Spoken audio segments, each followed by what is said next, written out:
want to learn how to manage your own investments?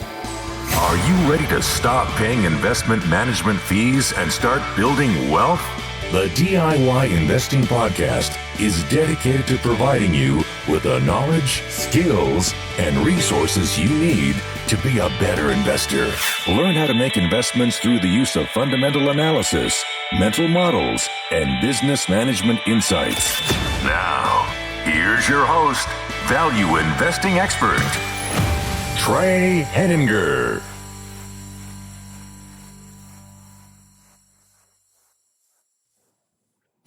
Okay, so hello and welcome to the DIY Investing Podcast. My name is Trey Henninger and I'm your host. This week I have a special guest on the show, David Flood from elementaryvalue.com. David is an individual investor based in the UK with a focus on value investing. He writes about net nets, microcaps, and OTC and dark stocks on his website. David, welcome to the show. Thanks for having me on. So I'd like to get started by first asking, how did you become interested in investing in the first place? It started back in 2013. At the time, I was thinking about buying some gold as a bit of an investment. I knew nothing about stocks or stock markets or anything really. And I was looking around on YouTube at some videos, and I stumbled across a video with Warren Buffett where he was talking about the fact that gold wasn't a particularly good investment. And I thought it was quite interesting. So I listened to some more videos with him. And he was talking about value investing. And he was talking about the twin concepts, intrinsic value and margin of safety. And when he started describing them, they made complete sense to me. Even though I didn't really know much about stocks, intuitively, I knew what he was saying made a lot of sense. So then I just began to watch as many videos as I could find on Warren Buffett and other value investors.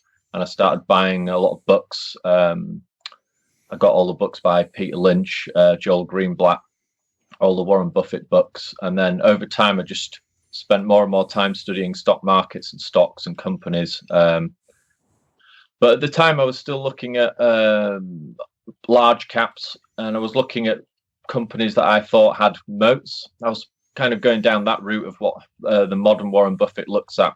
But over time, I realized that the small investors should focus their attention on more overlooked stocks. So I began to move more towards the kind of companies that Warren Buffett might have been looking at when he was a young man. And after looking at Warren Buffett's work, that led me to then start studying Benjamin Graham's approach, the study of net nets. That was very interesting to me. That made a lot of sense from a valuation standpoint. It required less projections into the future, which I was not really comfortable with, using discounted cash flows and things like that. I'm not a big fan of that. I like the idea of starting with the balance sheet and valuing the assets. So over time, I just started focusing on much smaller companies, more illiquid companies, and companies that were selling at discounts to their tangible assets. And then I started a blog and began to write about these companies. All this kind of led me to then start looking at the over-the-counter markets, because obviously you can find a lot of very small overlooked companies there. I was inspired by a lot of other investors and value bloggers. And since then, I've just kind of focused all my attention on very small companies that trade on the over-the-counter markets and also the alternative investment market on the London Stock Exchange. Okay, so is the alternative investment market on the London Stock Exchange very similar to like the OTC American markets? Yes, there's a lot of very, very small companies that trade on there. So, the availability of financials is generally slightly better. You don't tend to get really any dark stocks on there, but you still get a lot of very small overlooked companies that are often selling at discounts to their tangible assets. Okay, so I know when you talk about net nets, Benjamin Graham, when he was doing his investing, and we're talking decades and decades ago, net nets were quite common in the United States. At least in the United States now, net nets are fairly rare. Do you think that that's the same for the UK? I mean, are you looking primarily in the UK? Are you also looking in the States? How do you switch between those for like net nets? Generally, most of my focus is on the United States, but that's purely because I find most of the net nets seem to crop up on the over-the-counter markets. Okay. because they seem to be the most overlooked stocks on these kind of secondary exchanges. But then you will find nets that also appear on some of the European exchanges and on the alternative investment market on the London Stock Exchange. So I've found some very small companies that were selling at discounts to net cash or discounts to net current asset value. So if a company is trading for a discount to net cash, and what this means for our audience is that basically the cash exceeds all of the liabilities on the balance sheet. If you find that, is that enough for you to invest, or are you looking for, in addition to that, a quality company, or are you just looking to find nets and say that's just too cheap? Yes, generally I'm just looking for something that's really cheap. I'm not particularly bothered about finding something that I think's got some kind of durable competitive advantage or anything like that. But I will look for certain things, like I'll look for companies that are very illiquid. So ideally, I like to see companies that have quite a low share count, although I will sometimes break that rule. But I like to see very small companies, the smaller the better, very illiquid companies, because I know that generally puts off a lot of other investors. You're not going to have many funds that are going to invest in these kind of companies just because they're so small and illiquid. You may get the odd kind of small value fund that may invest in them, but generally you don't. It's mainly retail investors that are going to be investing in these companies. And then the fact that they're illiquid is almost, that's a real bonus as well, because it puts off a lot of people. They kind of get scared by the illiquidity, but I actually think that's quite an advantage. Why do you think that's an advantage? Because it puts a lot of people off. So it kind of scares a lot of other investors off. They don't even bother looking at the company often. It can take a lot of patience and time to build a position in the company. It can take several months or maybe even over a year to build a position. But the interesting thing with these companies is when some kind of positive catalyst emerges that prompts a repricing of the stock and demand increases, the share price moves up rapidly, and it will move up. It can move up several 100%. And you only really get those kind of moves with these really small illiquid stocks. You're not going to see it with more liquid, larger companies. Yeah, that makes sense. I mean, it's certainly why I also tend to focus at low liquidity. It's one of the things that I've liked about learning from you and your investment process is that I see a lot of parallels for how I invest as well. Mm-hmm. Can you quantify, you mentioned stuff like very small companies, and people have different definitions. Some people say a company's small if it's $1 billion. So what do you consider a small company? A small company I would consider to be below $50 million. But generally, I like to be looking at things that's below $10 million. We're talking market cap? Yeah. Okay. Below 10 million. Yeah. So that's really small, right? I mean, you don't have Warren Buffett buying a company that's less than $10 million, or you don't have, I mean, he's a bad example in the sense you don't have almost any professional investor buying below that. So that makes a lot of sense. So you talk about, when I'm thinking about how you describe this process, I see kind of a lot of mention of value. I don't really see any mention of momentum or quality. Is there any other part of your investment process we haven't covered so far? Yes. So more recently, I've begun to combine the Ben Graham approach of trying to buy assets at a discount to their tangible assets, trying to buy them at a discount to their fair value. I've started to combine that more with the use of price charts. So I like to look at long-range price charts to get an idea of what the price of the stock has done in the past. Basic ideas around support and resistance and volume of the stock, because I think you can learn some things about other market participants by studying these charts. I came across this idea initially when I was looking at Peter Lynch, Soros, and Walter Schloss. They all used price charts. And then more recently, I was recommended a book by a gentleman called Ted Warren, who talks about the use of long-range price charts to aid in investing. And the book was very interesting. It had quite a big impact on me. So since then, I've started to use these price charts as well. So I've seen this in your posts, and for the people listening to this podcast, see it, but if you go to his website, and we'll have a link to it in the show notes, he'll post these charts, and they're not the charts that you typically think of that I think of when I'm thinking, oh, I want to invest in this company. It's been growing for 30 years. I mean, some of the charts you're putting up are like the opposite. They go from the top left corner down to the bottom right corner instead of bottom left to the top right. So can you describe why that is, or what attracts you to that? So I'm looking for companies that are selling at either multi-year or all-time lows on the price chart. So you can get a price chart and look at the long range, so the all-time price chart and the 10-year price chart. So you can look for companies that have drifted down because maybe the business model was wrong, they were being badly run, all kinds of different reasons why the company's been performing very badly. And then I'll look for companies that have drifted down in share price and then hit support. So the stock doesn't go to zero. It kind of hits the level of support and then begins to just kind of bounce along around the same price. And it begins to form what's called a long-term base. That's a very interesting stock to me because it tells me that someone's buying that stock to keep it afloat. There's some kind of residual or hidden value there, which is stopping this thing going to zero. That's very interesting to me. And it also tells me that most other investors have thrown in the towel with this company. They've given up. So I look for companies where it's dropped right down on the price chart and then it's begun to form a long-term base and volume has dried up.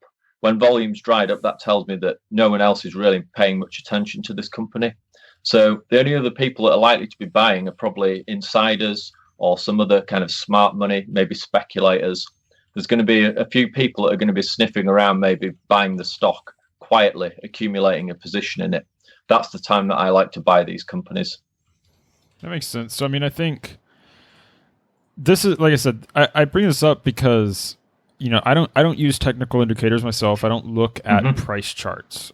And it's the part of your investment process that I'm not going to say I don't agree with, but I haven't understood as much. That's why I like hearing the rationale behind it, because I look at those charts and I'm like, this is crazy. And then you talk at the end of your post, you're like, oh, and I bought this and now I'm up 160% because it went from a penny to 2 pennies, Yeah.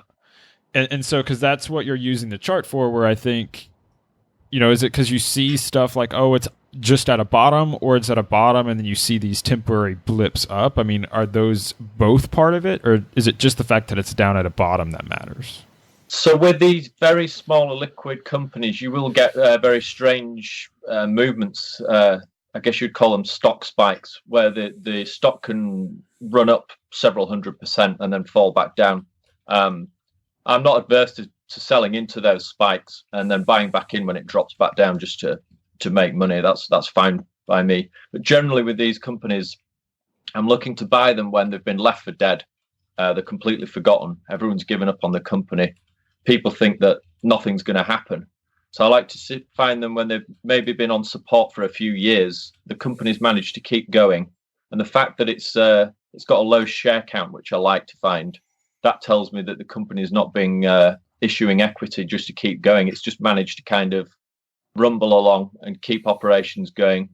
And then if something good happens, like it has a good quarter or the old CEO passes away and someone else takes over, some kind of catalyst can emerge. Maybe they sell some real estate, or they sell one of their operations that was losing money. Something happens that changes with the stock, which prompts it to then run up in value, in price. And then I try and capture those price movements by buying these companies when they're basically selling, but ideally at a discount to their tangible assets. Although in certain instances, I will buy a company when I don't actually have access to the financials. And there it will be more based on the research that I've conducted on the company and past financials. So I'm kind of inferring what I think there is in terms of hidden value with the company. Okay. That makes sense. So how do you manage your portfolio of these companies then? I mean, if you're buying a company that you don't know the financials, or, is left for dead, how much of your portfolio do you put in a position like that? How many stocks do you own? That sort of thing. So I generally will put in maybe between 2.5% to 5% in each company. It will vary over time, but I'm happy owning, say, 20, 30 stocks.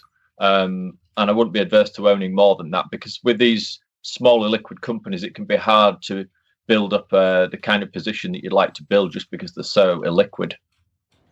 And do you consider that kind of a diversified or a concentrated type portfolio? I treat it just as I would treat the net portfolio. So I'm simply buying a basket of stocks. Some will go nowhere, some will die, and some will really take off. And I think the ones that take off will make up for the ones that go nowhere or that die. Have you seen your returns, are they double digits? Are they beating the market and this sort of thing? I mean, the history behind nets that Ben Graham is that this strategy of buying just utter deep value, which is what it sounds like to me, works. Mm-hmm. But it requires basically a strong stomach to be able to do it. And it sounds like that's what you're doing, but I'm just trying to has it been working in the modern day and age? Yes, the net approach for me has worked quite well thus far. I was getting returns in the high teens, but I've only fairly recently that I've then switched to starting to use these price charts. So it's hard to judge how that's going to impact my performance over time. But I was inspired to do this after following the work of Dan Shum at No Name Stocks. He's been a major influence on me adapting my style more recently. And I think everyone can go and look at his blog and see the kind of returns that he's getting. They're quite phenomenal. Yeah, I follow Dan as well. He has a great blog. I can also link to that one because I think he's the one that I got most interested in this space of dark stocks as well. Mm-hmm. Speaking of dark stocks, do you want to talk for a minute about the SEC's basically coming out and seemingly trying to ban them? That's my perspective on it. I mean, what are your thoughts on this? The SEC has just recently proposed a rule to try and prohibit the quotation of companies that they classify as non-current. So they say that they're not issuing financial statements. The strange thing with this is that they allow a lot of these companies to go dark in the first place. They provide the opportunity for them to do that. They can deregister with the SEC legally. And also, a lot of these companies that they're saying are kind of risky companies are actually perfectly reputable companies. They've been around for decades. Some of them have paid dividends for decades. They will issue financial statements to shareholders if they request them via email or mail, or they will put them up on their own websites. So I think the SEC is trying to crack down on fraud, but I think they're focusing on the wrong part of the market, because a lot of the frauds actually tend to be current pink sheets and not dark stocks. And they tend to be quite liquid. It'll be kind of things like the cryptos, cannabis stocks, biotech, this kind of stuff. These are not the companies that someone like myself or Dan Shum are looking at.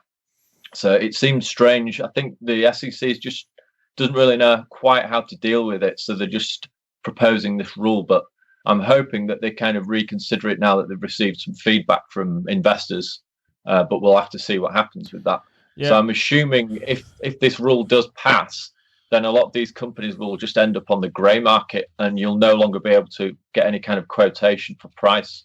So it will be probably beneficial for a lot of management in some of these companies if they want to try and buy all the minority shareholders out at a discount. They could really buy them out at fire sale prices. We'll have to see what happens with it. But I'm happy to hold stocks that are on the grey market. That doesn't bother me.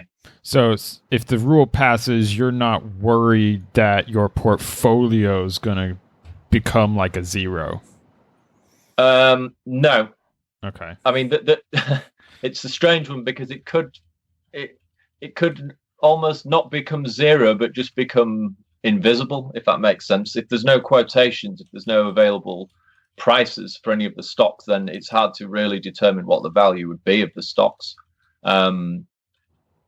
But that's not too much of an issue for me when I'm more interested in the companies behind them, because I think these rules that the SEC brings in can change. I'm not convinced that it's even going to pass, to be honest, because it's very problematic. I also think that there's potential for a lot of these companies to move back to being classed as pink current if they begin to issue financials or even pink limited. And in that case, then their prices would be quoted again. Yeah. This is a very strange thing is the companies on the over-the-counter markets on the pink sheets, they will often move between the different tiers throughout the year. Yeah. So it doesn't make any sense to kind of say you can't quote prices in these companies, but then a month later you do, and then maybe 3 months later you don't again. I think it's going to be very confusing for people, but there could be an opportunity there to make money, I think. No, I agree. I guess for me, it's worried me because I've seen the SEC pass rules that don't make any sense to me, and block the ones that make sense to me. And what I worry about is part of my strategy involves buying stocks that are way undervalued and that they go up in price in a relatively quick time frame, just because people recognize that eventually. You have other retail investors. And if they are unable to see a quote for the stock, even if I bought a company that's doing well and performing, I might not be able to flip that in 3 years or 5 years. And now I might be stuck with it, which is fine. I'll still probably do all right. But now I'm dependent on just the dividends or just that instead of also having the bonus of flipping the stock due to price appreciation. Yeah. That is a concern. I mean, I think you can potentially amend your approach to maybe look at including more special situations where the value will be unlocked regardless of what happens with the SEC ruling, or other companies that trade on the over-the-counter markets that pay very high dividends, where it's not so much of a concern that you want to kind of flip the stock in a few years when the repricing occurs, and it's just that you're happy to receive the dividends that are paid by the company. So I think there's a lot of different approaches that you could take. So how do you handle, I guess, the emotions that come with investing and investing in companies that basically no one's heard of? I mean, I assume, do you try talking to people about the stocks you hold, like in the real world beyond just the internet, where, you might have people on the internet who understand what you're doing, but if you're talking about some dark company that hasn't no financials online, the idea that someone is going to even have heard of them is basically nil, right? Yes, it's a very small group of people really that will have heard of any of these companies and that's investing in them. Very, very small group of people. So you'll probably know all the other kind of value investors that blog about these companies. There's not many of us that are doing it, which is strange to me because there's so much value to be found there. But no one in the real world that I would speak to has heard of any of these companies. Ideally, I like to try and write about companies that I've never heard anyone else talk about or I've never read anywhere else. That's the inspiring thing when I follow someone like Dan Shum, is these companies that he talks about. No one else has talked about these companies. So they're the kind of companies that I'm looking for is ones that are really off the beaten track, which is inspired by reading Warren Buffett's thoughts on if he was starting out with $1 million of capital today, he advises people to go way off the map and look at these tiny companies that are selling on secondary exchanges. Yeah, I think he also, in that same frame of mind, says he could probably pretty easily hit 50% annual returns doing that. That was his statement. I think he says he thinks he can, and then he corrects himself and he says, "No, I know I can." Yeah.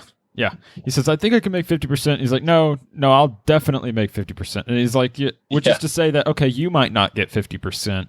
Because you might not be Warren Buffett, but if Warren Buffett thinks he can do 50%, you're probably going to be able to do better than, let's say, 10%. Yeah, absolutely. I think what he's telling you is that there is a lot of hidden value, and if you're willing to put in the work to go and find it, you will achieve market-beating returns. Yeah, and I think that's what I like about your process, is that I see you doing the same thing that you say about Dan. You're writing about stocks that you found, or maybe you found it from someone else, but you're writing about stuff that's, when I read a new post on your blog, I've never heard of this company. And I read a lot of the same blogs you do, where we're seeking other investors like us that are investing in companies that you haven't heard of, but that are unique in some way or better than you think. And that advantage can let you really accelerate your returns. Yeah. So I want to switch gears, and it's always best to use examples. So let's talk about a company or a few of your companies, and you kind of sent me some before this interview. And I'd like to start with the first one that I was really excited about when I read, because there's also companies I wasn't as excited about, but I was really excited about one called Pinelawn Cemetary. So can you tell me a little bit about Pinelawn? Yes, so Pinelawn was one of the first ones that I found. Very strange company. So I was going with the over-the-counter market stock screener. You can't screen for metrics like PE or price to book or anything like that. So I hit upon the idea of screening via high share price, absolute share price, and high dividend yield. And then I just started looking through all the companies just to see, because I figured a high share price will put off a lot of people. They don't want to put a lot of money into one company. They'd rather buy a $10 or $20 stock. They don't want to be putting hundreds or thousands of dollars into a company. So I kind of figured I'll look for stocks like that, and then I'll look for stocks that are paying a high dividend yield. And that was when I came across Pinelawn Cemetary. And the first thing that pops into my head was, I remember Peter Lynch talking about those kind of companies when he was talking about Service Corp International. He did very well with that company. I think he made like 1,000% on it. Yeah. And I also thought, a cemetery, it doesn't matter what happens with the economy. People just keep dying. So it's probably quite a stable business. So it was very intriguing to me. So I started doing a bit of digging on the company, and it's classified as dark, no information. There's no financials available when I first found the company. So I just kind of started digging around to see if I could kind of figure out if there was any hidden value there, how much I thought it could be worth. Just trying to find out anything I could about the company, really. And then after I'd written the company up initially, someone contacted me and actually provided me with the financials. So I was able to do another post where I could fill in a bit more of detail on the actual financials behind the company. But briefly, I'll describe it. I mean, they're based in Long Island, New York, and they were incorporated in 1902. And they basically own 840 acres of land, which is used for a cemetery, a memorial park, and an arboretum. And I think they're classed as a not-for-profit organization. So they basically they have kind of like unit holders, I guess you'd call them, who they pay out dividends to, which is some of the money that they make from renting out land and from selling land for plots for graves and mausoleums and things like that. So I thought this is a very interesting company. It's been around for a long time. It's in a very stable business. There's not much information about the company, and it's paying quite a healthy dividend yield. So that really kind of piqued my interest, and I began to kind of dig more into the company then to try and figure out how you could maybe work an investment so you could extract the maximum amount of money. Because I began to study the price charts on this company, and I realized that, like a lot of companies where they pay dividends, you'll get a lot of people begin to buy the stock as the dividend is approaching to try and capture the payoff. And then they will sell it after the dividend's been paid, and they'll kind of move on to the next company. So I realized if you waited for after the dividend had been paid and just wait for the stock price to drift down and it'll hit a low point, you buy at that point, and then you can capture the capital appreciation of the stock as it goes back up. And you can also capture the maximum yield that you can on the stock. And then I also looked at the very long range charts with these companies just to see where they will sell when there's like a stock market crash. So with these companies like Pinelawn, you'll see they will actually drop quite significantly, say in 2008, just because there's such panic in the market.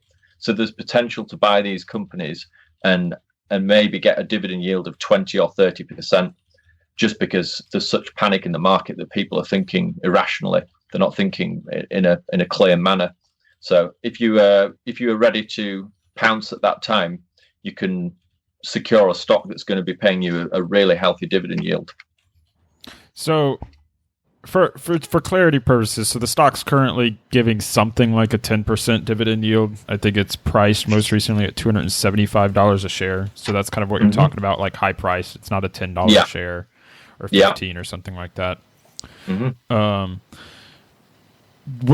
you been able to purchase shares of this company? So this company hardly trades shares. So personally, I haven't actually bought any shares in this company yet because I'm kind of waiting for what I consider to be a very good opportunity to buy the company. So whilst I think it's a perfectly good investment, even at the current price, I'm more interested in waiting for a bear market to buy this company, because I think then you're going to capture a significantly higher dividend yield. You will be able to capture the capital appreciation of the stock as it reprices over time. And you're more likely to be able to buy a meaningful position because there's more likely to be more forced selling. Yeah.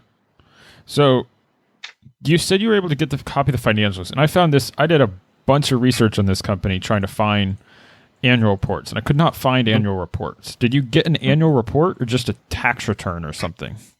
No, I got a full report. It was sent to me by a gentleman who's worked in the over-the-counter markets area as like a broker, dealer, market maker for decades. And he sent me the financials, and then he told me how you could get hold of them. So with Pinelawn, because they're a not-for-profit, they're obliged by the, I think it's the New York State Department. I think by law they have to issue financials to the New York State Department, and so you can request those financials by contacting the New York State Department. So I didn't know that until this guy told me that. So obviously most people wouldn't know that. But if you go and request them, then you can get hold of the financials and actually see what's going on with the company. Okay. Yeah, I mean, if you wouldn't mind, I'd love to see that annual report. I was able to find financials because I did what you said, and I pulled the public tax returns, and I have their tax returns from 2017 all the way back to 2004. And that's not nearly as useful as an annual report where I mean, you have it on your website, so we'll link to it, but it's just, you talk about, people in an annual report, they put commentary, and it's not just numbers. Yeah. And it's the commentary, I think, that would be really useful to read. Yes. I think when you can look at the footnotes to the financial statements, you can learn a lot more about the company. So interestingly, I found out that they'd leased 225 acres of their land to a golf course that's nearby.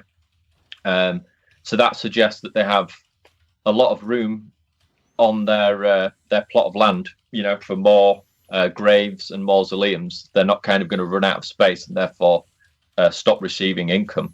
And then that also tells you that they're receiving rental income from this other company that's renting the land.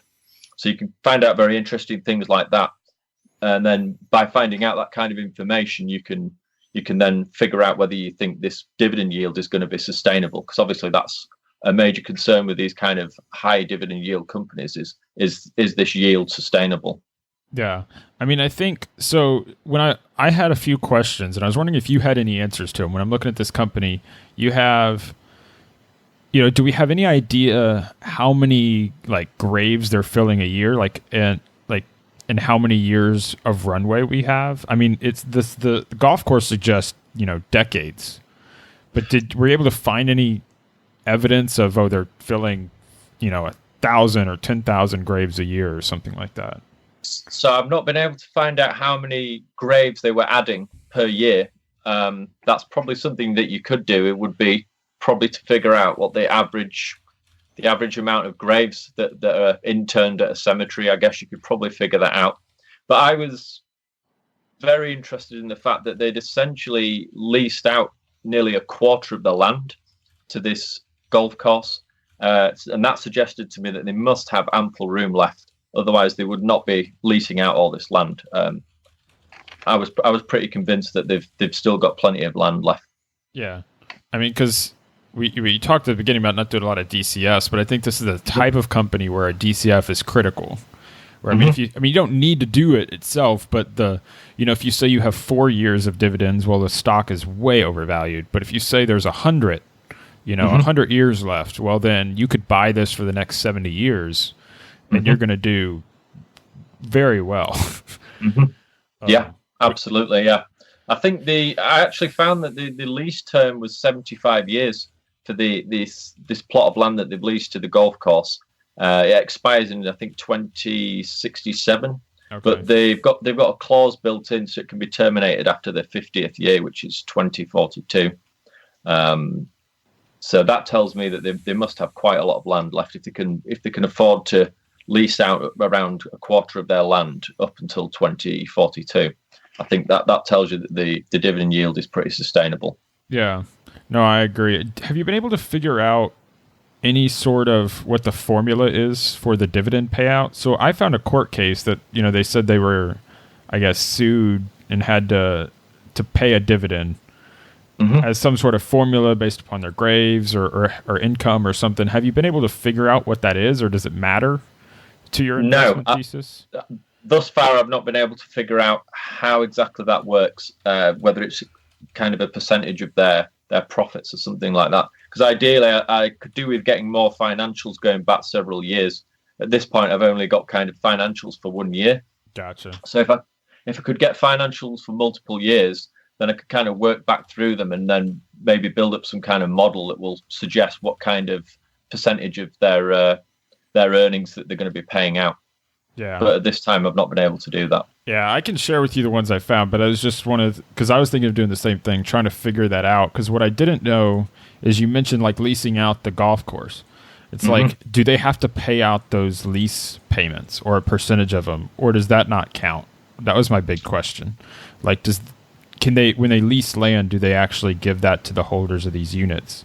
Or because it's a not-for-profit, do they not? And that's where I was kind of caught. Because if they have to pay it out, that's good. Yeah. But yes, it's included as part of the money that they will pay out to the unit holders, yeah. It says that somewhere in the annual report? Yeah. Okay. Yeah. Okay. Well, that's interesting. Like I said, this is really interesting. I haven't been able to buy any shares either. I've been bidding for shares for a week, basically. And it is my belief that 0 shares have traded in the last week since our recording. Yes. When I look at it, and so this is just for the audience to recognize this is a very low liquidity stock. This is not high liquidity, but it is interesting when you can buy stocks right now at a 10% yield, or if the stock were to crater in like a 2008 situation, if you get it at 20% or higher, that's very attractive. Yes, I think it makes most sense to use good till cancelled orders, limit orders with these companies, and then just choose a price that you think is going to give you the kind of yield that you want, the kind of return that you want, and then just put that order in and just leave it to sit there. You may have to wait several months to get the stock, but if you've got patience, then that's fine. This kind of approach will work.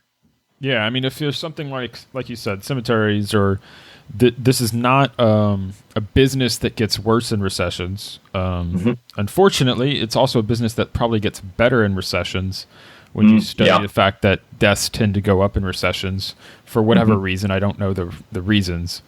So yeah, I mean, are you actively bidding for this type of stock, and you've just put in a good till cancel? That's what I've done. I just picked the price and just put it in there, and we'll see how they get filled. Yes, often with these stocks, I'll just have a good till cancelled order, just sat waiting, and just wait for it to get filled. Okay.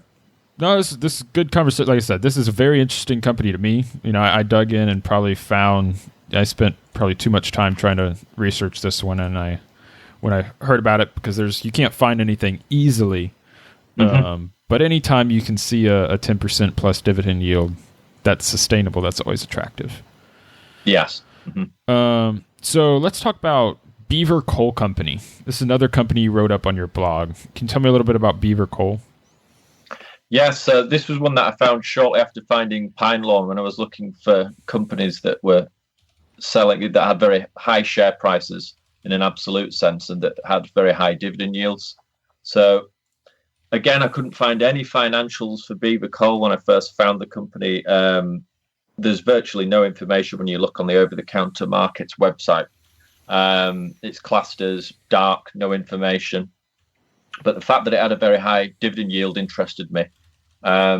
initially I thought, well, maybe there's some kind of mistake. Maybe it was like a one-off dividend, so it's a false reading on the yield because it's a coal company. It must not be very interesting. That's quite but common. I thought I'll start digging into the company just to find out a bit more about it.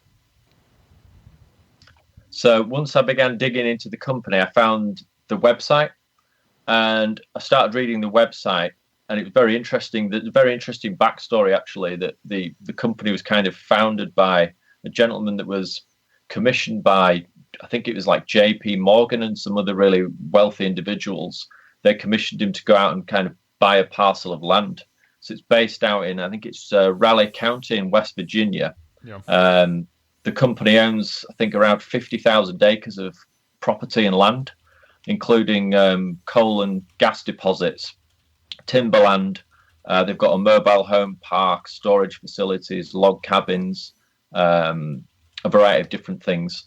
And when I read that, thought that was very interesting, because initially I was thinking this was just kind of a coal company, and coal is a dying industry. There's going to be no value here. The dividend is not going to be sustainable. But once I started digging into the company, I realized that actually this dividend yield is probably a lot more sustainable than I initially thought. I want to jump in on that piece, because I think what you've captured there is really the value of what you're doing, right? You're doing these searches, you're seeking out companies no one else has found that they might have passed up because they see the name Beaver Coal Company and they're like, okay, I'm done. Let's, I'm looking at 1,000 different companies. Let me just, we'll just skip that. That has to be fake. It's not even worth my time. And and immediately you're like, this is interesting. It's not what you've said so far is like, okay, well, I don't necessarily know I'm going to buy it, but this is not what it looks like on the surface. So you keep digging, right? Mm-hmm. Yeah. I was inspired actually by, I don't know if you've heard of a guy called Thomas Brazil. I have not. Who, he made a lot of money investing in a bankrupt ethanol plant called Ethanex. I think he made like 200% or something crazy. He made a lot of money on it. And one of the things that he said was you should always just kind of keep digging. Even if there's the slightest glimmer that there may be some hidden value, just keep digging because you know that other people will at some point give up. So if you just keep putting that extra bit of work in to keep digging, you may uncover something that other people haven't found. So I always kind of have that in the back of my mind when I'm looking at these companies, where I'm going down these rabbit holes and I get to these dead ends. I'll think I'll keep going because I may find something, and I don't like to kind of rest until I'm sure that there's nothing there. I've found everything out that's to be found out. So what was your follow-up with Beaver Coal after okay, this isn't just a coal company, so what next? Do you try and find financials? Do you contact management? I mean, what are you doing then? So the first thing that I did was I went to the website. I often do this with these dark companies where there's no financials. I'll go onto the website and I'll just look through every page on the website to find anything that I can find that may be of interest. So I'll go to the bottom of the page and look to see if there's a 2019 copyright. That will tell me the company's, someone's updating the website. Perhaps it's still alive. Then I'll go through the frequently asked questions, the history page. So I'll try and read any information that I can that can help me start to build an idea of what the value in the company might be. And with Beaver Coal Company, they actually put out quite a lot of information on their website that helped me kind of calculate what I thought was what I thought they were earning in terms of revenue. And actually, I ended up getting hold of the financials, and I was quite close. The way I'd calculated what I thought they were earning in terms of revenues, I wasn't too far off the mark actually. So I managed to find out how much timber that they were extracting per year, various things like that. I had a bit of a guess at how much I thought they may be receiving in royalties for their coal, how much I thought they were earning in rent from leasing out the mobile homes and the storage facilities. So and I did some kind of back of the envelope calculations, which is kind of inspired by Jeff Gannon, because I know he does this a lot, where he'll kind of look at a shop and then kind of figure out what the space is in square foot, how many employees are in the shop, try and figure out how much money they're earning, how much they're paying their employees. So I like to use that kind of approach to build a model in my head of what I think the company might be earning. And then if I can get hold of the financials, I can check it against that and see, was I accurate? And more often than not, you'll be roughly right with these kind of things if you just use a bit of common sense and some basic math. Yeah. So what were your conclusions? Is this a company that, the dividend yield seems, reasonable, like it's sustainable then? Yes, this is a very interesting company because initially for decades and decades, they didn't really make much effort to kind of monetize the value that they had with all this land. They were just kind of like leasing out some of the coal lands and things. But there was no forward planning for the fact that obviously fossil fuels are going to decline in terms of their value. They're being phased out as we move more towards renewables. So that was a concern that I had, was where's the value going to keep coming from in this company? But then as I read through the website, I saw that they'd more recently instigated a sustainable timber extraction plan for their timberlands, which suggests that they were going to be able to generate some kind of sustainable revenue from that. And then they'd also begun to develop the surface level of their property by building mobile homes, log cabins, storage facilities, things like that. So they were starting to diversify their income streams. And once I'd figured that out, I realized this company is actually quite interesting. It's got a lot of very interesting assets, and it's got a lot of very interesting revenue streams. And I only know this because I took the time to go and look at the website and read through everything that they provided. But a person just kind of looking at the stock quote wouldn't know this. They'd just see a coal company with no financials. I'm not interested. I'll move on to the next one. Whereas I did the work and figured out that this is actually a very interesting company here. Have you talked to management at all? I haven't, no. Although I have managed to get hold of financials. The good thing with running a value blog is a lot of people kindly send you financials when you write about these companies. And you say you don't have the financials and you just kind of estimating what you think the value is. Often people will be kind enough to send you the financials. So I've been very fortunate in that regard. Yeah, I think that's one thing that people underestimate is that if you write up a company that's never been written up before and someone else owns it, they're going to know. Like it's, if Google has no searches on write-ups for this company besides, these robo articles that come out, and you don't even have those because it's a dark company. Writing an article puts your name out amongst the, 10, 100 or 1,000 investors out there that have found this before, right? So I think that's something that, I think Jeff has always recommended. You mentioned Jeff Gannon, for people to write their blogs about their investments, write their ideas out there, put them in the public. And I think that you've captured one of the benefits of that is that people will send you stuff. You don't, necessarily know you're going to get it, but that's good. Yeah.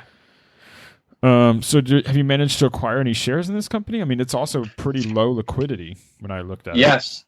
This is much like Pinelawn in that I'm waiting for an opportune moment to buy the company. Again, if you look at the long range chart with this and you see to where it dropped back in 2008, it fell quite low. I think it fell to something like $500, $600.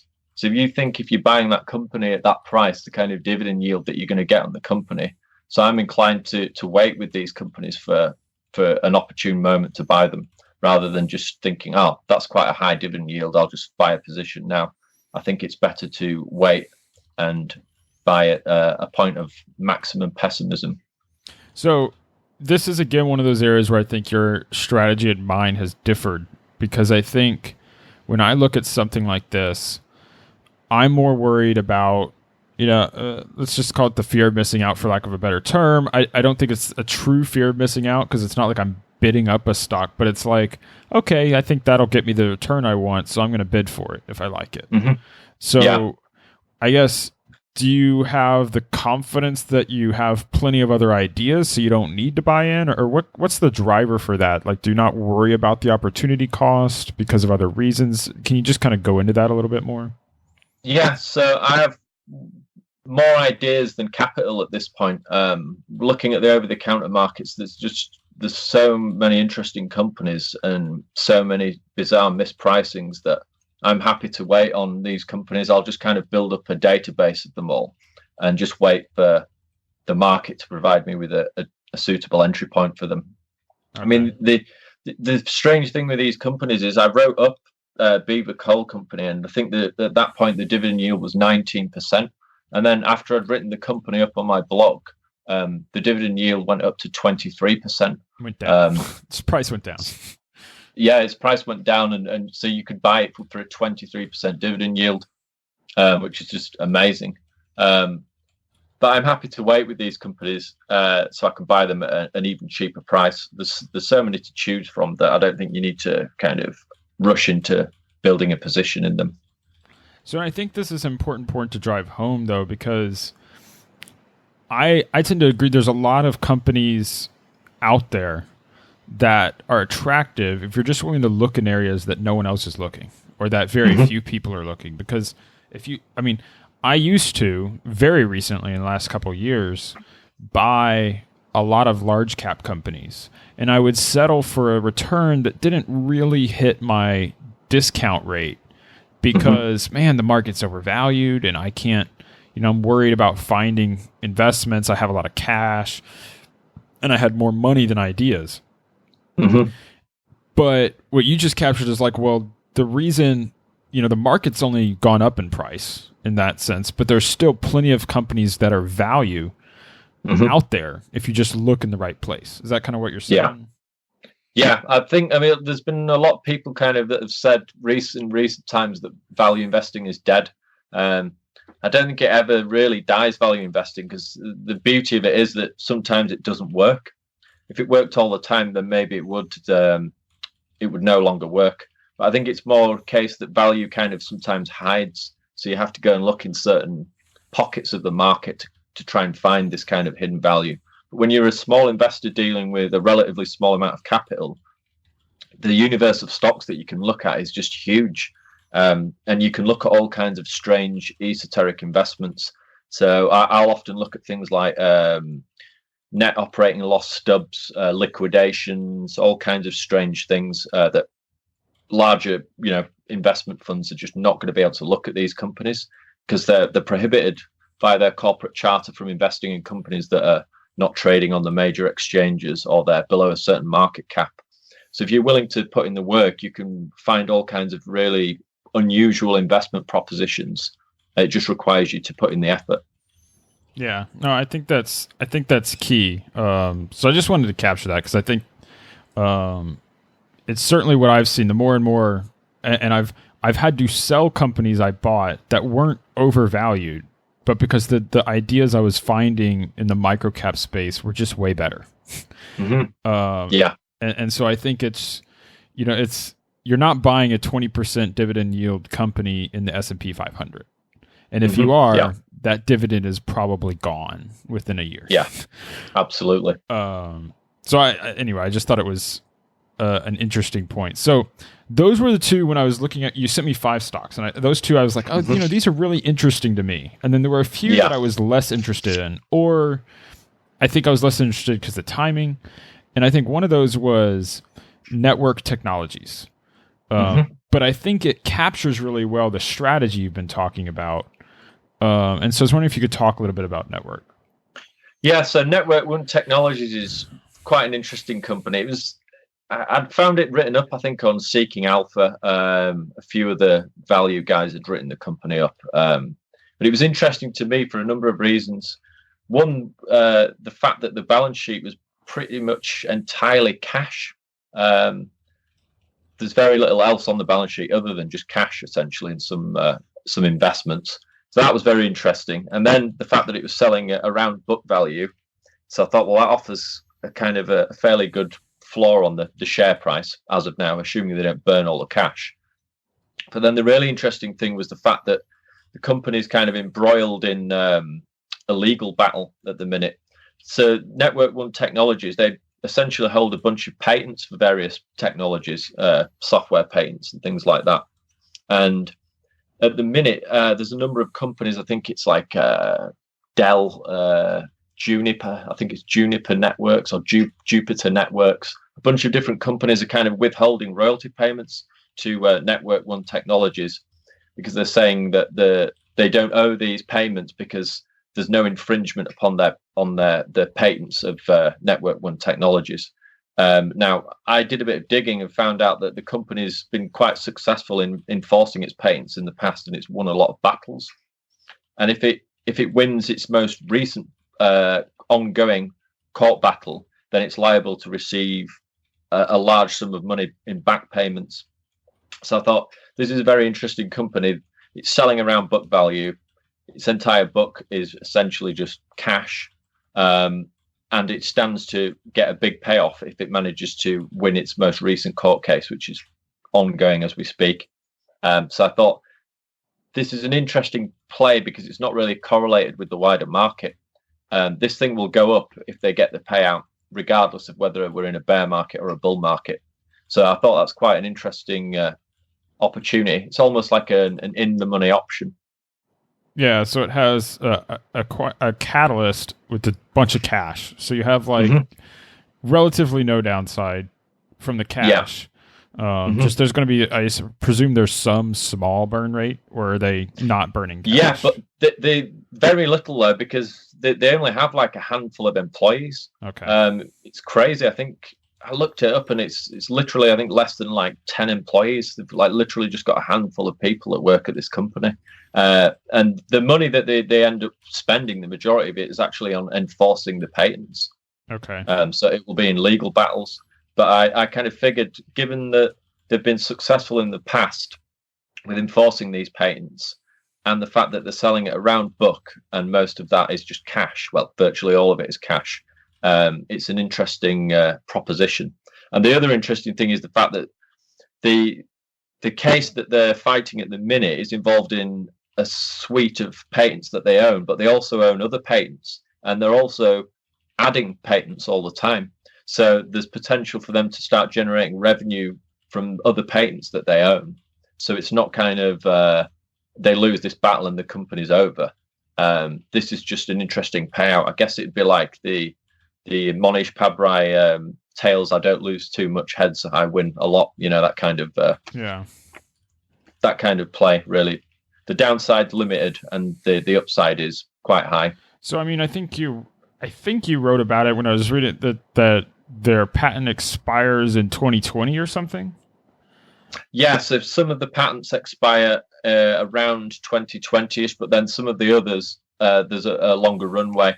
But also they're adding new patents all the time. So obviously their library of patents, the expiration dates vary on those. So it's not a case that they're all kind of over in one go. Are they inventing those patents, or are they buying those patents?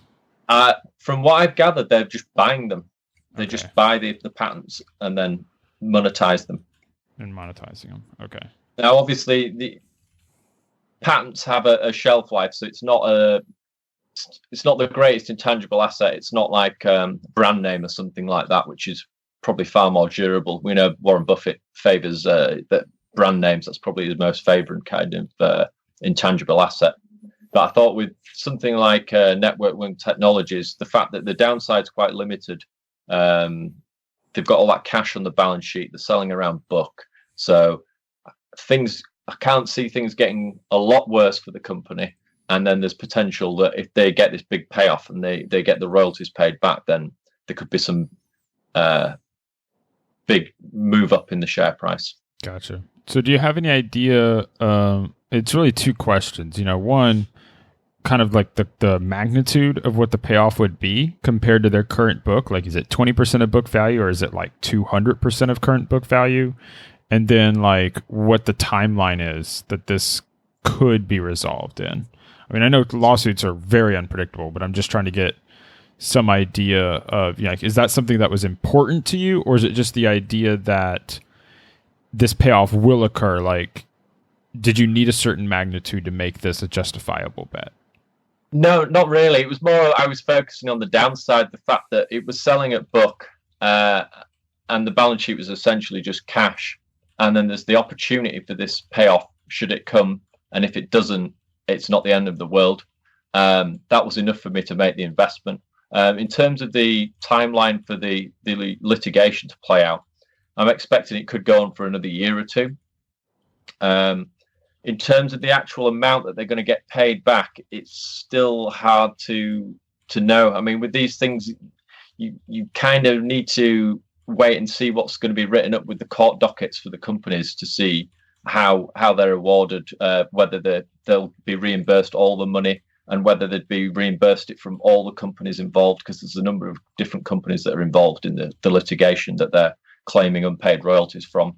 So it's hard to put an exact figure on how much they've received back. But I think it's certainly enough that you would see the share price move up. I would suspect at least 100% should they get the payoff. Gotcha.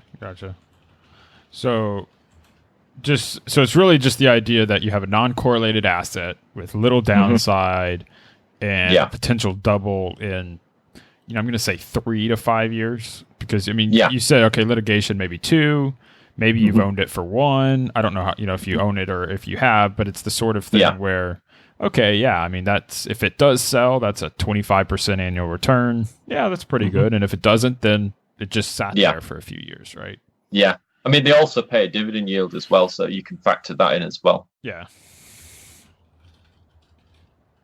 Gotcha. Okay, no, I think it's good. I think what I have struggled with, and so I'd be curious what your feedback is on, is when I look at companies like this is where I've made mistakes in the past. Is where I buy a company that's primarily cash or assets, and either I haven't done enough research, or I'm making the wrong bets, or I'm just a really unlucky asset-based investor.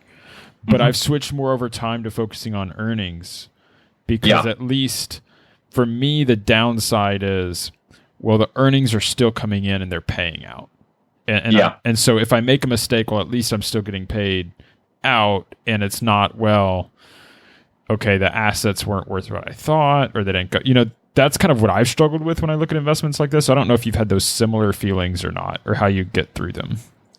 I think with Ben Graham being such a big influence on me, I always start with the balance sheet. I have a problem with projecting earnings out into the future. It just kind of makes me uncomfortable when I start even thinking about estimating cash flows into the future. I like to look at assets, so I really like the balance sheet.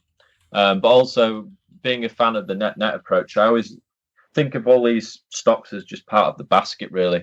So I'd never really put too much weight into one company unless it was a really high conviction bet. Generally, it will just be another stock in the basket. So I don't kind of worry too much about it from that point of view. So how big is a high conviction bet? What does that mean in terms of your portfolio sizing? So for a high conviction bet, I'd be willing to put in 10 or 20% into a company, but I would have to be sure that there was a significant discount to intrinsic value, and that it was almost guaranteed that the stock was going to kind of move up, that there would be a repricing of the stock. Okay, but that would be a very, very rare occasions where I'd do something like that.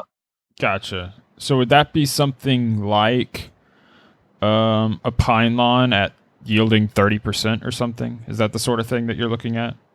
Yes, if something like that, where the dividend yield drop, the price of the stock fell so much that the dividend yield was kind of 25-30% or something like that, then I think there's no reason why you can't go in heavy on the company. But also, it would be maybe if I found a dark company that was selling at a huge discount to tangible assets, and it had a lot of cash sat on the balance sheet, and I was sure that the assets weren't going to kind of get misappropriated, or the cash was going to get burnt away. It would have to be a really high conviction bet. But the trouble with the dark companies is it can almost be impossible to build such a large position in them because they're so illiquid. Yeah. That kind of forces you to end up buying a lot more companies. So I'm generally way more diversified than someone like Jeff Gannon. Yeah. His approach is kind of to look for really high quality companies that have got some kind of moat or some kind of niche business that's really interesting, and he'll go in heavy on just a few companies. Whereas my approach is more kind of like the Walter Schloss approach, which is I'll just buy a basket of really cheap stuff, and generally the portfolio will work out well. But the individual issues that, it depends. Some may go under, some may go nowhere, but some will do very well. Yeah, no, I think that makes a lot of sense. I found myself a lot in the middle. Like I just did a podcast episode about what I called was basically forced diversification, where I'd love to own, just 5 companies that are 20% like Jeff, but I also don't like every stock he likes. And I find if you're buying these companies that trade 0 shares in a week, well, it's really hard to get my 20% or 10% or 5%. So like maybe I'll stop at 3% or stop at 5% because I just can't buy them. Or I can't buy it at the price I want, and so I might have some cash and just leave it out there, and then whatever gets filled is what goes up to a higher percentage.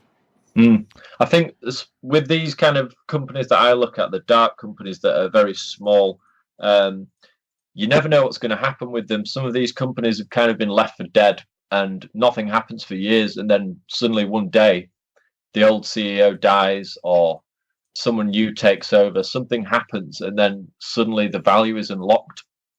So there was one recent, I think it was ticker PRAC. The old CEO either died or stepped down and his son took over, and then they sold a building and then leased it back.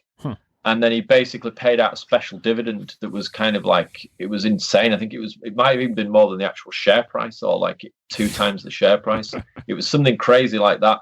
And you never know when that's going to happen with these small companies. So by owning a basket of them, you will capture some of these strange occurrences that take place. Yeah. So I think you one of those, it's a good transition point, because I think, was it MIRI, the Mirriad Advertising? Is a company that you wrote up, and it had this, maybe it was a CEO change, I can't remember, but it was something like they partnered with Tencent in China, and then it, in the process, rose 300% or something from where you bought it. I mean, and I didn't sell. Is it still? I mean, I haven't looked in depth at it because I saw the 300% gain, and the Tencent, I was like, so I felt like I missed my boat. But if you haven't sold, maybe I didn't miss the boat. That's what you're saying. So when I first bought Mirriad Advertising, which trades on the alternative investment market on the London Stock Exchange, I only really bought it because it was selling below net cash. It was selling at about 0.62 times net cash. And there was some kind of change, because that's one of the things that I like with these companies is if you can find that some kind of change is happening in the company, that can sometimes be a catalyst for the share price to move up. So the old CEO was stepping down and a new guy had come in, and he was kind of shaking up the business model and saying we've kind of got a few things wrong in the past here in our approach, the way we're approaching marketing our product, and we need to kind of pursue a different course. But I also like the technology that they had, that they've got a patent on. So they have a technology where they can put advertising, they could be brand logos and things like that. They can place these into existing videos. So they could essentially take a video that's already on, say, YouTube or on some kind of social media platform in China or whatever, and place a slogan or a logo for a company into the actual video itself. And this basically allows advertisers to put their adverts into videos that can't be skipped. Because the major issue for advertisers at the minute is the fact that everyone's now using ad blockers. So they're no longer able to get to the market that they want to get to advertise their products, because people are simply just blocking them. But with Mirriad's technology, that allows them to essentially just put these adverts, embed them in the actual video itself, but they can embed them in a manner that's more discreet. So you could perhaps have a car that's driving down a street and there's a billboard, and Mirriad can essentially just put the logo of a company on that billboard. And there's no way that the person watching that video knows that that logo has been placed in. They will just see the logo on the billboard, and it won't kind of click in their mind that someone's actually placed that advert there. So I thought that's very interesting technology. They've got a patent on that technology. I like that. I like the fact that it was selling at a discount to net cash. And I like the fact that there was some kind of change occurring. So with a company like this, because it's so small, any kind of good news can really send the share price up. So one day they just kind of announced that they'd signed a 2-year deal with Tencent, and the share price ran up 300% in I think it was like a day, 2 days. It's since dropped back down. I'm up like around, I think, 170, 180% from my buy price, because I bought it at a really, really low price when it was depressed and everyone had kind of given up on the company. But I'm holding out because I think the company may get bought out at some point. So I'm just kind of waiting and watching with this one. Now, some people may say, well, you should have sold and just captured that 300% gain. But with a company like Mirriad, after I'd learned more about the technology, it was less about the fact that it was just kind of a net, and I was just going to flip it for a profit. I thought, I'll hold on to this a bit longer and see how this plays out, because I think the technology is actually really quite valuable. It's quite unique. So I'm waiting to see whether someone acquires the company or whether they manage to sign more deals. So this one's still in play at the minute. So I like this company as an example because I saw this company before this spike. You posted about it in April. I read your post in April, and I was like, this is not something I'm interested in. I looked at this chart, and it IPO'd in 2017 at 60. Well, I'm going to say $60, but it's a British company, so it's not dollars. But basically $60 share, and it's down at 5, and I'm like, man, this is, or 6 or something like that. I guess it's in pence, but yeah. So sorry that I got to get better at my lingo for communicating on different currencies. But I saw that, I was like, man, this is just not something I'm interested in. I couldn't really understand the technology. I was like, it sounds kind of interesting. And so then you post a few months later, it's like, oh, it's up 300%. And I was like, really? And that's where I think, started reading everything you're writing with a little bit more interest, because I realized I wasn't doing the same due diligence I needed to do. Does that make sense? Because it's like, you look at that, it's like, man, I don't understand what you're talking about. And now I do. If that, yeah. And so I encourage anyone that's listening, take a minute to look up Mirriad Advertising PLC. It's MIRI, is the ticker on the London Exchange. And what you have to do is you have to look at this going back to its IPO and before it spikes, and then say, okay, would I have invested in that? Because it's not easy to do. I passed on it.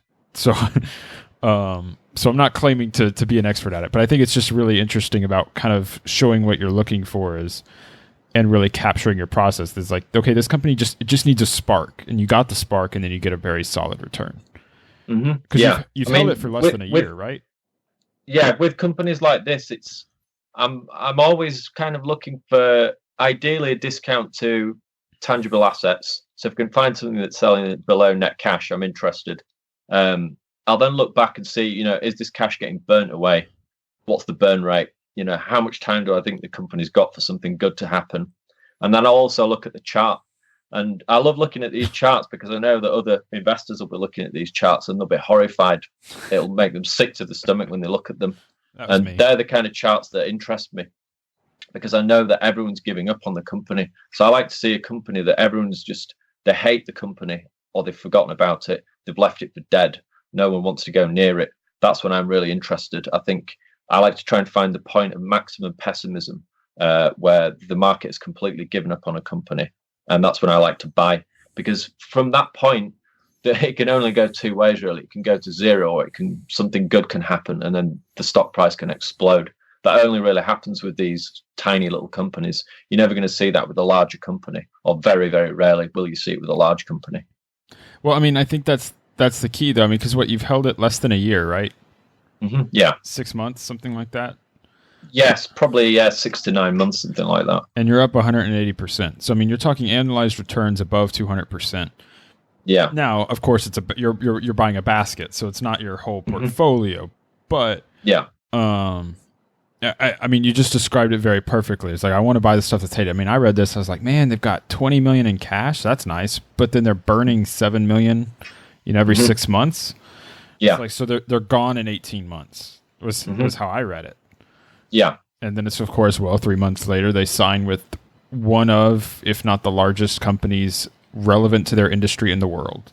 And there was no way I could know that would happen. I buy these companies when everyone's given up on them, and I think maybe something good might happen. I'll buy it at a discount to the tangible assets. I'll buy it as part of a basket of other companies, so I won't put too much of my money into one company. And then I'll just wait and watch and see what happens. And having a basket of these companies, there's always something interesting going on with one of them. And I know that the ones that really do well will make up for those that go nowhere, or those that kind of just drift down and die. Well, I mean, you can make up for, this stock went, like you said, basically doubled or tripled in a very short period of time. You don't need a lot of, you could hold some of those companies that for 3 years with no movement, and you've made up for 10 of those with one spike like this. Yeah. The main thing is to have the patience to wait for the opportunity to buy at this point of maximum pessimism, and to have the stomach to be able to do it, because for some reason I just don't have the gene that makes me kind of like get sick in the stomach or nervous. It just doesn't bother me. I'm happy to invest in these things that everyone else has given up on. I think it's the fact that I've studied the Ben Graham approach, and I understand the idea of buying a basket of stocks. I'm focusing on the portfolio, and that allows me to invest in these companies that other people wouldn't consider investing in. So since then, I'll now go on to invest in even smaller companies. I'm now looking at companies that are under $1 million. They're really tiny little companies, and I'm happy to include them in the portfolio, even if I don't have current financials for them, if I think there's some kind of hidden value there. And this is all just based upon my approach of using the long-range charts as well. Well, and let's use that to transition to one of those, because I think it's your most recent post is on Hemagen Diagnostics. I might have butchered the name, but you posted that it's at a market cap of $155,000. Yeah, this is tiny. It was even. Yeah, I think it's the smallest company that I've invested in thus far. Let me think off the top of my head. Yeah, I think it probably is the smallest. Although there's another one that's almost the same. But this is a very interesting one because there's no real recent financials for the company, but it's one where basically I'm looking at this company and the market's telling me that this company is just dead. There's nothing there. It's gone. It's gone. It's over. Game over for this company. It was hemorrhaging money when it went dark and stopped filing with the SEC. It had a large accumulated deficit. But I started to dig into the company, and these companies are actually the most interesting for me, where there's hardly any information, because then you can act more like a private detective or a private investigator or something, and start to kind of dig into the company to see if you can find some kind of hidden value. So again, with the company, I started looking at the website. Is there a 2019 copyright on the website? There is. That tells me someone's updating the website. And then I may use the Wayback Machine to see if the website's been updated over time. I'll then use Google Street View or land registry records, things like that, to kind of try and figure out if I can find out where the headquarters are, how many people work at the company, do they own any property, how much might that be worth. And then I'll look on things like Glassdoor for employee reviews to see if I can get any kind of information. Really, I want to try and build up a picture of what I think is going on with the company, despite the fact that the company isn't communicating at all. I emailed the company several times and they just wouldn't respond to me. So I thought, well, I'll conduct my own research and see if I can figure out what's going on with the company. And then I wrote up what I'd found out, and it was very interesting. It was kind of languishing. I think it dropped below 1 cent, and I was buying it, and then shortly after I'd started buying it, other people on a stock forum, Investor Hub, figured out I was buying it, and the share price moved up. It's since dropped back down a bit, actually. And I'll probably buy more at some point with this company. But with these very small illiquid companies, it doesn't take much interest for the share price to move up quite dramatically. But I'm never really buying them to try and flip for a quick gain. I'm just buying a company where it's been left for dead. And I think maybe at some point something good with this company may happen. everyone fears and expects the worst with the company, or they've already written it off. I can kind of do my research and find out the company's still alive. They're still selling their products. They still have staff that work at the company. They still have a headquarters that I've gone and found the headquarters. So I know the company is still running. It's still in business. So then I will just buy that company and I will wait for something to happen. Well, and I think, so when you read your post, I mean, I could have sworn it was a short report. When you start reading, it's like everything negative you could ever think about. It's like you're scaring everyone away in the first few sentences, and but when you talk about $155,000 company, for a company to be worth that, it's basically got to be dead. Because if you're employing, like you said, they're employing, let's say, 5 people, you can't employ people if you're only worth $155,000.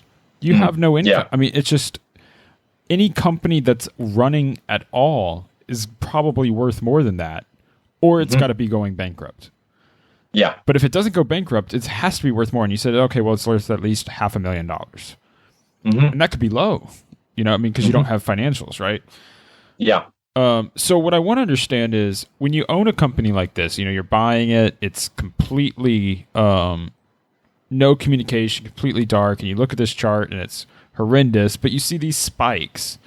Do you say to yourself, hey, I'm going to put in a good to cancel order to sell my stock if it hits a spike, or are you going to wait for the spike to happen to consider selling? Like, how do you go about the tactics of investing in companies like these? I never really put in good to cancel orders to sell because I don't want to give the market any indication. I don't want to kind of put too much volume on that side of things. Gotcha. Because that can affect the price.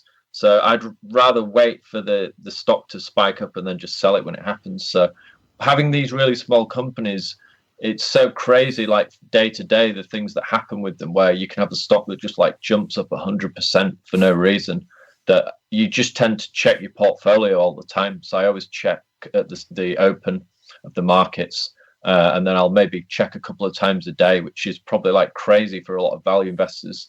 They may check their portfolio like maybe, I don't know, a couple of times a month or something, or maybe once a quarter.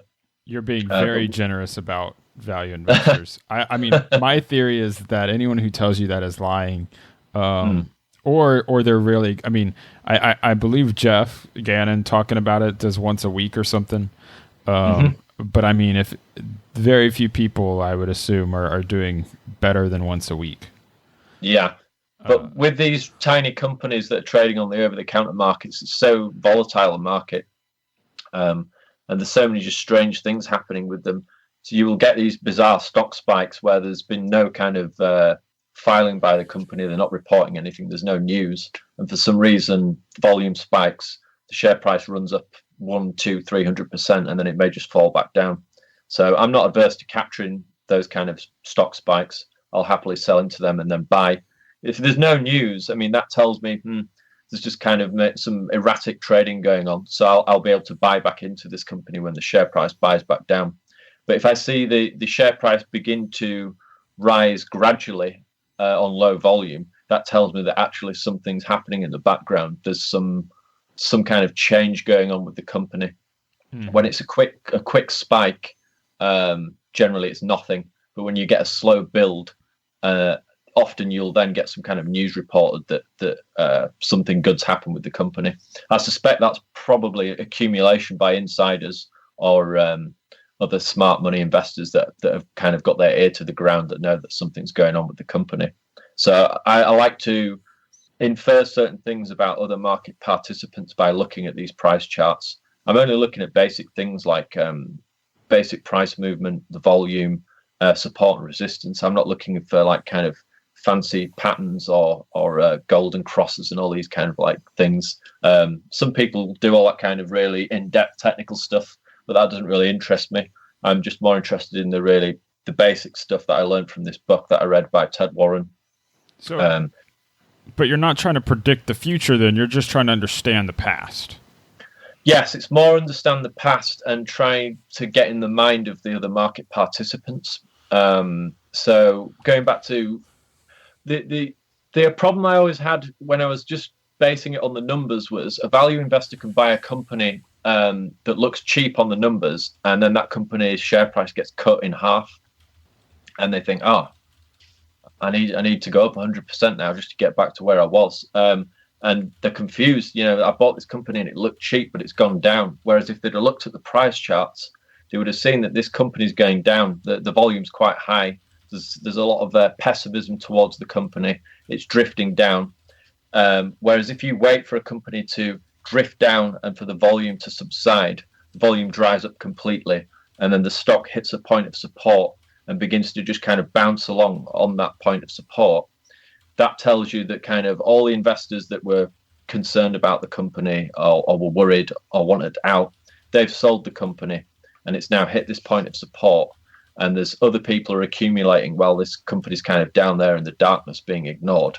And that's the point where you buy, because this stock has been kind of bouncing along at this level for quite some time now. Sometimes it could be several years with these companies. They may have a long-term base that's 3, 4, 5 years.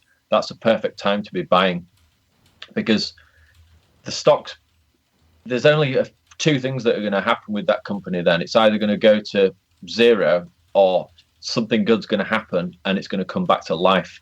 And when these companies that are tiny and they've been left for dead come back to life, that's when you see really quite dramatic upward movements in the share price. So that's the kind of thing that I'm looking for. I'm not predicting that it's going to happen, but I'm buying a basket of these stocks knowing that it will happen with some of them. Okay. No, I think that's a really good point to end on and wrap up, because I think you've really captured the nuances of your strategy, and I think I've certainly learned a lot from it. So thank you for coming on the show. Why don't you promote how would you like people to follow you, to your blog, or how would you like people to find you? So I'm always on Twitter, so people can connect with me there at Elementary Value. And then if you go to elementaryvalue.com, which is my website, you'll find my blog on there where I write about all these companies. You can leave comments there and I'll get back to you, or you can contact me via Twitter and I can speak with you there. And I try and post fairly regularly. I like to kind of post a couple of times a month about different companies, as and when time permits when I'm buying them. So there should be more posts coming up pretty soon with some other interesting companies. Cool. Well, thank you for coming on the show, David. Thanks for having me on.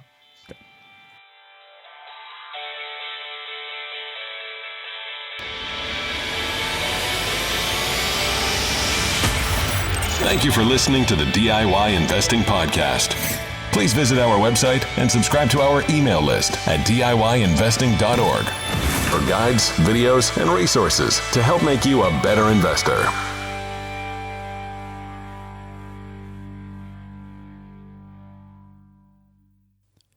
The DIY Investing Podcast is presented for general informational and entertainment purposes only. I have not considered your specific situation or risk profile, and I have not provided investment advice. The information presented on the DIY Investing Podcast should not be construed as investment advice. The views and opinions expressed on the DIY Investing Podcast are those of the participants and do not necessarily reflect those of the show's host or sponsors. DIY Investing, its producers, sponsors, and host, Trey Henniger, shall not be liable for losses resulting from investment decisions based upon information or viewpoints presented on the DIY Investing Podcast.